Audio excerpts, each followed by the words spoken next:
ሰላም ወደዚህ ትንታኔ እንኳን በደህና መጣችሁ። ዛሬ የምንመረምረው በጣም መሰረታዊ የሆነ ጥያቄን ነው። የፍጥረት የመጨረሻ ዓላማው ምንድን ነው? ይህ የሰው ልጅን ከጥንት ጀምሮ ሲያብሰለስለው የኖረ ጥያቄ ነው። እናም በመጽሐፍ ቅዱስ መሰረት መልሱ ምን እንደሚመስል አብረን እንጓዛለን። እሺ፣ እንግዲያው ወደ ዋናው ጥያቄያችን እንምጣ። የፍጥረት የመጨረሻ ዓላማ ምንድን ነው? ይህ እኮ የሰው ልጅ ከጥንት ጀምሮ ሲጠይቀው የኖረ ምናልባትም ሁላችንም በሆነ ሰዓት የምናስበው ጥያቄ ነው። እናም በዛሬው ትንታኔያችን ይህንን ጥያቄ ለመመለስ መጀመሪያ ፍጥረትን ወደ ፍጹምነት እንዳይደርስ የሚከለከለውን ነገር እንመለከታለን። ከዚያም መፍትሄው ምን እንደሆነ አብረን እናያለን።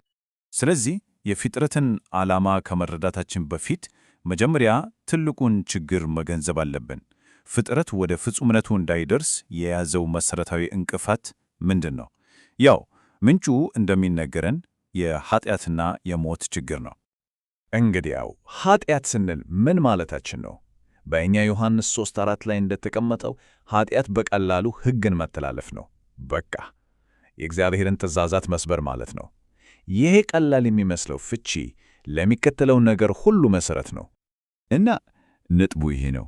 የኃጢአት ውጤት ቀጥተኛ እና በጣም ከባድ ነው። እሱም ሞት ነው። ጥቅሱም ይህንን ነው በግልጽ የሚያስቀምጠው። የኃጢአትን ጽንሰ ሐሳብ ከአስከፊ ውጤቱ ጋር በቀጥታ ነው የሚያገናኘው። ነገሩ ምን ያህል አሳሳቢ እንደሆነ ወዲያውኑ እንድንረዳ ያደርገናል ማለት ነው። እሺ፣ ችግሩ ይህ ከሆነ መፍትሄውስ ምንድን ነው? ምንጩ እንደሚነግረን መፍትሄው ያለው ወልድ ላይ ነው። የሁሉ ነገር ፈጣሪ ሆነው እርሱ እንዴት የፍጥረት ንጉሥ በመሆን ይህንን ችግር እንደሚፈታው አብረን እናያለን። እዚህ ላይ የወልድ ማንነትና የፈጣሪነት ሚናው በሚገርም ሁኔታ ተቀምጧል። በዮሐንስ ወንጌል መሠረት ከመጀመሪያው የነበረ ከእግዚአብሔር ጋር የነበረ እንዲያውም እርሱ ራሱ እግዚአብሔር የነበረ ነው ይላል። እናም ሁሉም ነገር የተፈጠረው በእርሱ ነው። ይሄ ለሥልጣኑ ሁሉ መሠረት ነው። ይሄ ደግሞ የወልድን የበላይነትና በፍጥረት ሁሉ ውስጥ ያለውን ማዕከላዊ ሚና የበለጠ ያረጋግጥልናል። ሁሉም ነገር የተፈጠረው በእርሱ ብቻ ሳይሆን ለእርሱም ጭምር ነው። ይህ ሥልጣኑ ምን ያህል ታላቅ እንደሆነ በግልጽ ያሳያል። ስለዚህ ከዚህ በፊት ያየናቸውን ጥቅሶች ስናጠቃልል ምንጩ ግልጽና የማያሻማ ድምዳሜ ላይ ያደርሰናል።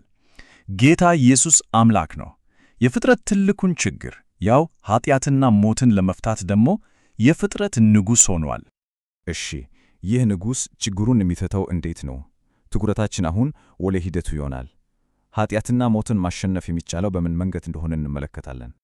ምንጩ እጅግ በጣም ግልጽ በሆነ መንገድ ነው የሚያስቀምጠው። መፍትሄው ያ የዘላለም ሕይወት የሚገኘው በወልድ ውስጥ ብቻ ነው። ይሄ በጣም ወሳኝ የሆነ ምርጫ ላይ እንድናተኩር ያደርገናል። ምክንያቱም ሕይወት ያለው በልጅ ውስጥ ብቻ ነው። ከአንደኛ ዮሐንስ 5:12 የተወሰደው ሐሳብ ምርጫው ምን ያህል ግልጽ እንደሆነ ያሳያል። በሕይወትና በሞት መካከል ያለው ብቸኛ መስፈርት ወልድ ነው። ልጁ አለው፣ ሕይወት አለው። ልጁ የሌለው ግን ሕይወት የለውም። መልእክቱ በጣም ቀጥተኛና ግልጽ ነው። እንግዲህ ወደ ድል የሚወስደው መንገድ በምክንያታዊ ቅደም ተከተል የተቀመጠ ነው። ሂደቱ የሚጀምረው ከመታዘዝ ነው። እስኪ አስቡት። ኃጢአት ሕግን መተላለፍ ከሆነ መፍትሄው ሕግን መታዘዝ መሆኑ ምክንያታዊ ነው አይደል? እናም ይህ መታዘዝ ኃጢአትን ያሸንፋል። ኃጢአት ከተሸነፈ ደግሞ ውጤቱ የሆነው ሞትም አብሮ ይሸነፋል። የዚህ ሁሉ የመጨረሻ ውጤት ደግሞ የዘላለም ሕይወት ይሆናል ማለት ነው። አሁን ደግሞ ወደ መጨረሻው መደምደሚያ እንሸጋገራለን። የኃጢአትና የሞት ችግሮች ሙሉ በሙሉ ከተወገዱ በኋላ ያለው የመጨረሻው የፍጥረት ሁኔታ ምን ይመስላል? ይሄ የፍጥረት የመጨረሻ ፍጻሜ ነው ምንለው። ከኛው ቆሮንቶስ 15:6 የተወሰደው ይህ ሐሳብ የፍጻሜውን የመጨረሻው ምዕራፍ ያሳየናል። ምክንያታዊ ነው አይደል? የችግሩ ምንጭ የሆነው ኃጢአት ከተወገደው ውጤቱ የሆነው ሞትም የግድ መጥፋት ይኖርበታል። ይሄ ደግሞ በጣም ግልጽ በሆነ ምስል የሞት የመጨረሻ ዕጣ ፈንታ ምን እንደሆነ ያሳየናል። ሞት ራሱ ሙሉ በሙሉ እና ለመጨረሻ ጊዜ ከፍጹም ከሆነው ፍጥረት ውስጥ ይወገዳል። ይህም ሁለተኛው ሞት ተብሎ ተገልጿል። ስለዚህ የፍጥረት የመጨረሻ ፍጻሜ ሁኔታ ይህ ነው ማለት ነው። ፍጹም የሆነ ነጻ ፈቃድ ያላቸው ፍጥረታት ከአሁን በኋላ ኃጢአት የማይሰሩበት ሁኔታ ሲፈጠር ነው። ኃጢአት የመስራት ዕድል ራሱ ሲወገድ ያኔ ፍጥረት ይጠናቀቃል። ይህንን ትንታኔ የምንደመደመው በዚህ በጣም ኃይለኛና ጥልቅ በሆነ ጥቅስ ነው። ፍጥረት ፍጹም በሚሆንበት ኃጢአት በሚጠፋበት እና ወልድ ራሱ ለአብ በሚገዛበት ጊዜ እግዚአብሔር በሁሉም ነገር ውስጥ ሁሉን የሚሆንበትን የመጨረሻውን ራእይ ያሳየናል። ይህ ፍጻሜ ከተራ ግንዛቤ በላይ የሆነ ጥልቅ ሐሳብን ጥሎልን ያልፋል። እግዚአብሔር በሁሉ ነገር ሁሉ ሲሆን ምን ማለት ሊሆን ይችላል?